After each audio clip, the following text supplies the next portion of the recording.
Lalu pencegahannya gimana nih dokter supaya tidak terjadi nyeri sendi bahu osteoartritis ini dokter? Iya, jadi memang kita tadi sudah tahu mengenai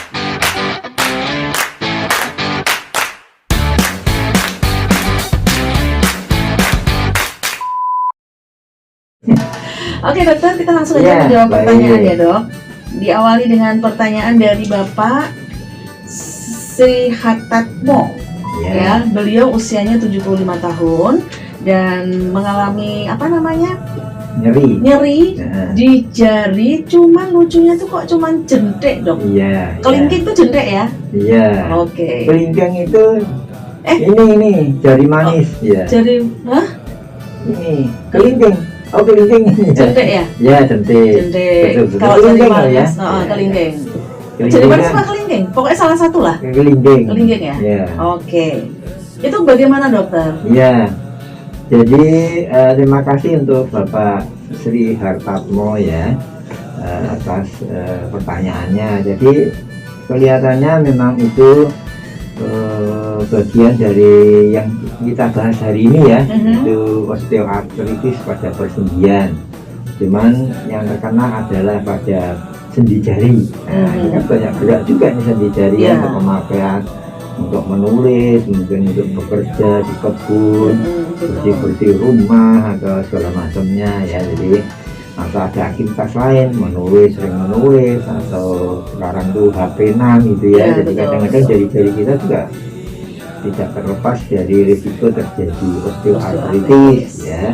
Dan termasuk yang saya kira dialami Pak Sri Hartatmo. Kalau nyeri di situ di persendian, apalagi hanya satu jari, memang itu biasanya khas untuk osteoartritis ya.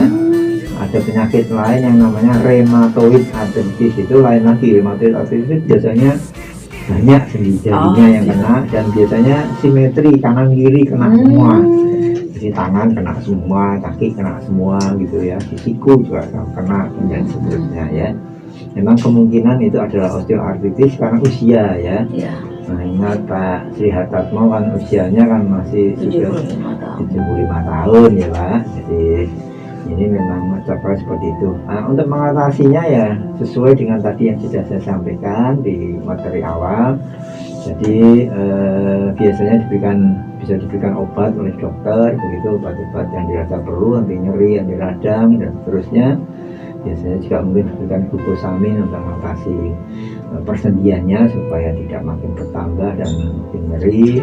Dan yang berikutnya ya biasanya diberikan kadang-kadang fisioterapi ya. Jadi mungkin Bapak Sri Hartatmo bisa pergi ke rumah sakit terdekat gitu ya, ke bagian rehabilitasi medik, ke bagian fisioterapi. Di sana nanti akan diberikan terapi-terapi yang diperlukan untuk mengatasi nyerinya. Karena biasanya kalau nanti dibiarkan, kadang-kadang sendinya itu lama-lama jadi macet. Sendinya, persendiannya misalkan di jari kelingking yang sakit gitu ya, macet, jadi artinya bisa ditekuk tapi tidak bisa diluruskan lagi. Di jari-jari yang lain bisa saja, ada 1-2 jari itu yang terutama yang agak overuse dalam penggunaannya ya, jadi sakit lama-lama macet. Jadi kadang-kadang kalau ditekuk gitu, kalau untuk meluruskan harus didorong dengan tangan yang lain gitu kan. Kadang-kadang malah tidak bisa didorong lagi ya. Jadi kayak macet gitu ya, Rosman bisa. Namanya itu trigger finger ya. Jadi kayak debik-debik gitu ya. Jadi tidak lancar. Harusnya kita mengerakkan jari bisa lancar, itu bisa macet ya. Kadang-kadang malah tidak bisa diluruskan, harus dioperasi kadang-kadang ya.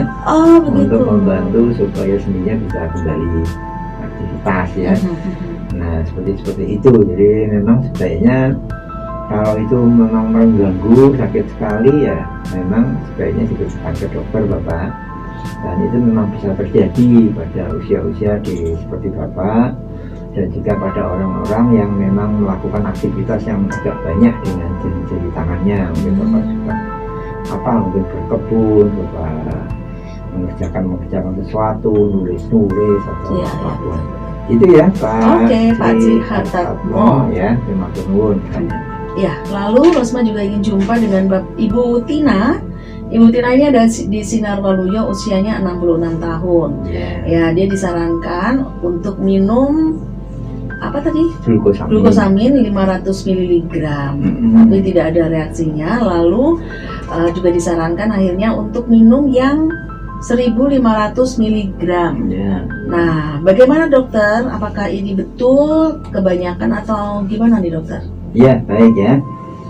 Terima kasih untuk Ibu Tina ya. Jadi beberapa hal yang perlu saya sampaikan sebelumnya ya. Jadi glukosamin itu sebetulnya adalah ya sebetulnya suplemen ya. Jadi suplemen yang biasanya dipakai untuk membantu memperbaiki kondisi persendian ya. Dia bisa berfungsi sebagai pelumas ya, mengatasi nyeri atau kaku dan seterusnya ya. Itu memang kemasannya agak banyak ya, ada yang jenis yang 500 ml, ada juga yang lebih ya. Biasanya disarankan memang penggunaannya adalah 1500 mg per hari ya.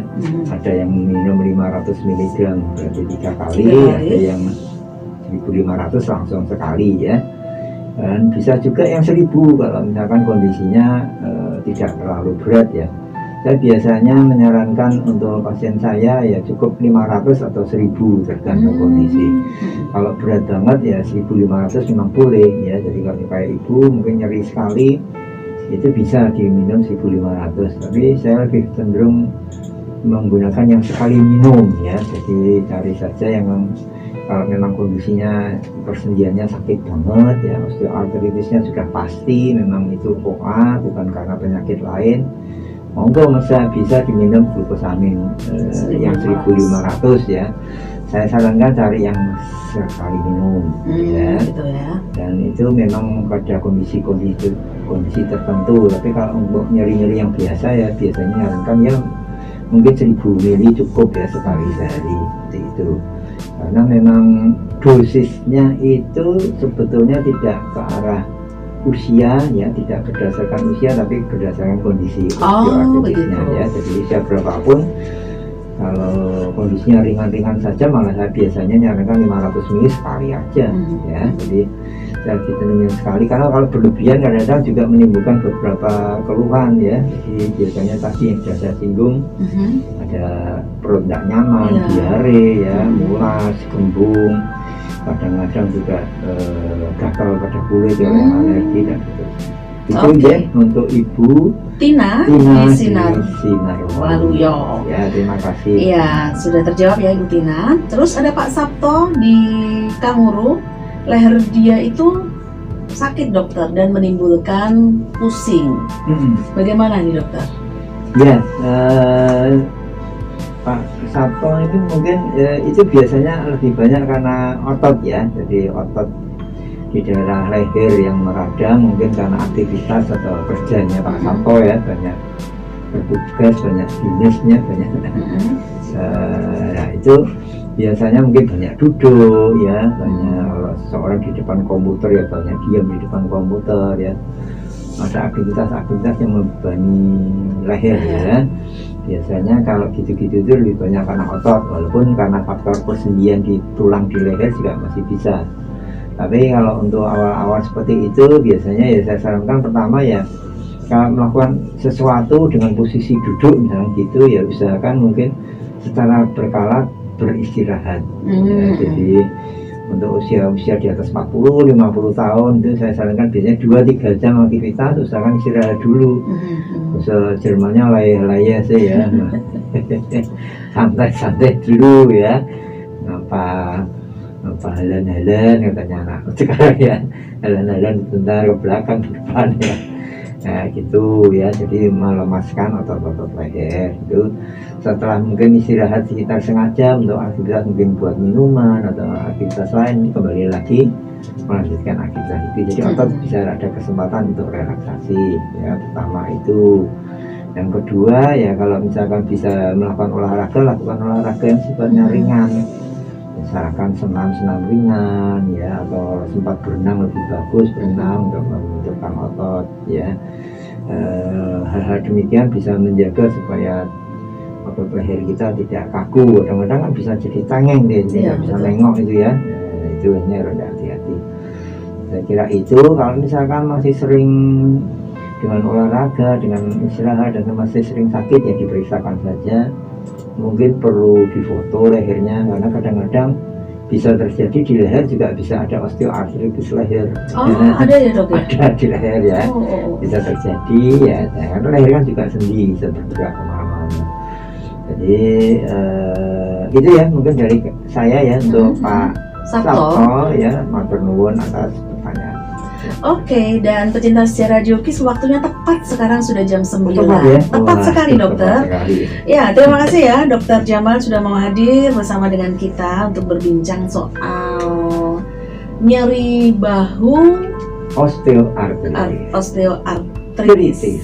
Ya. Terima kasih dokter. Terima kasih Mbak Rusma sudah menemani pagi hari ini. Terima kasih buat pecinta sejarah Jokis dimanapun berada yang mengikuti acara ini dari awal tadi. Terima kasih untuk para penanya. Saya mohon maaf kalau ada kesalahan di dalam materi saya maupun kata-kata saya. Semoga bermanfaat dan sampai jumpa di lain kesempatan.